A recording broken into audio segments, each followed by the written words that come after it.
বন্ধুরা, সুমিত্রা ঘর সংসারে আজকে রেসিপি হচ্ছে পালং শাকের চচ্চড়ি। আমি সর্ষের তেল দিয়ে নিলাম, অল্প করে সর্ষের তেল দিলাম। এখানে 50 গ্রাম বড়ি আছে, ঘরের তৈরি, দিয়ে দিলাম। ভেজে নেবো লাল লাল করে।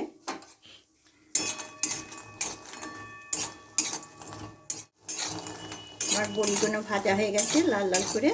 এবার আমি বড়িগুলোকে তুলে নেব।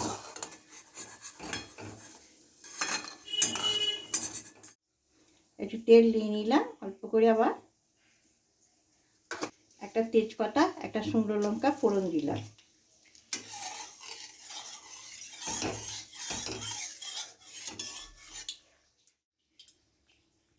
প্রথমে আমি আলুটা দিয়ে দেবো। আলুটা একটু ভালো করে ভেজে নেব। আলুটা একটু লাল লাল করে ভেজে নেব। পালং শাকটা একটু আগেকারের মতো রান্নাটা করে দেখাচ্ছি। এটা কপির ডাঁটা ভেজে নেব। একটু অন্য রকমের, আগে দিদিমা মায়েরা রান্না করতো এই জিনিসটা, খুব ভালো খেতে লাগছে। এবার আমি দিয়েছি কচু।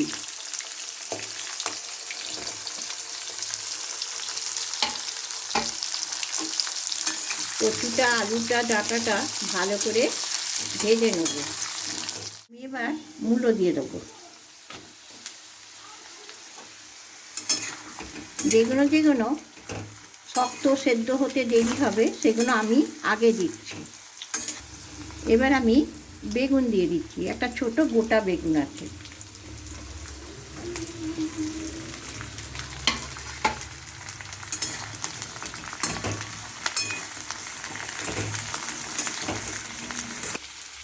এবার আমি শিমগুলো দিয়ে দেবো।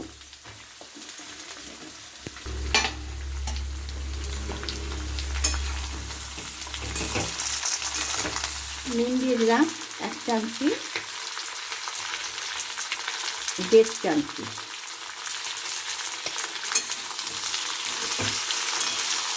আমার সবজিগুলো কিন্তু ভাজা ভালোভাবে হয়ে যাচ্ছে। 1 চামচি হলুদ গুঁড়ো দিয়ে দিলাম, 1 চামচি লঙ্কা গুঁড়ো দিয়ে দিলাম। শুধু আদা বাটা দিলাম 1 চামচি। ভালো করে কষে নেবো। এরকম চচ্চড়িটা বেশিরভাগ অনুষ্ঠান বাড়িতে খাওয়ায়। কচি কচি কপি শাক, এই জন্য কপির শাক, কপির ডাঁটা দিয়ে দিয়েছি, কপির শাক দিয়ে দিলাম। কপির শাকটা একটু কষে নেবো এর সাথে। এটা হচ্ছে ফুলকপির শাক, একদম যে কচি কচি কপি দেখা যায়, ঋষি কপি, এটা তার শাকটা ফেলে দিইনি আমি, সেটা দিয়ে আমি চচ্চড়িটা পালং শাক দিয়ে করব। আমার মশলাটা কষা হয়ে গেছে ভালোভাবে। এবার আমি পালং শাক দিয়ে দেবো।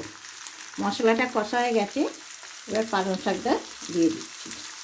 আমি কিন্তু এক ফোঁটাও জল দেবো না, জল বেরোয় ফুলকপির শাকেতেও জল বেরোয়। নেড়ে নেবো।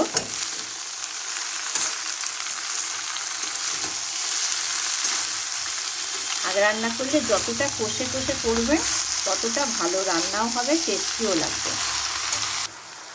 আমি একদম গ্যাসটা কমিয়ে দিয়েছি। আমি 10 মিনিটের জন্য চাপা দিয়ে রাখলাম। A few moments later. আমি চাপাটা খুলে দিচ্ছি।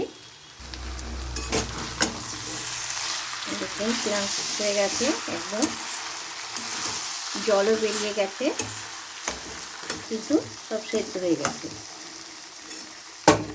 এবার আমি সেবাটা দিয়ে দিচ্ছি।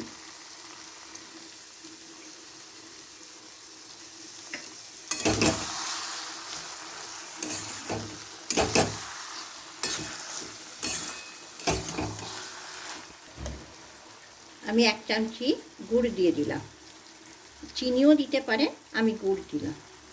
এবার আমি বড়ি ভাজাগুলো তুলে রেখেছিলাম দিয়ে দিচ্ছি। আমি একটু বড়িগুলোকে হাতে করে গুঁড়িয়ে নিয়েছি। ভালো করে মিশিয়ে নেব।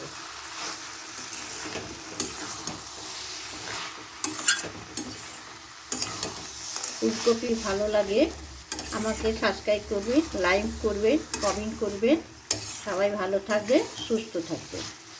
আমার চচ্চড়িটা কমপ্লিট রেডি হয়ে গেছে।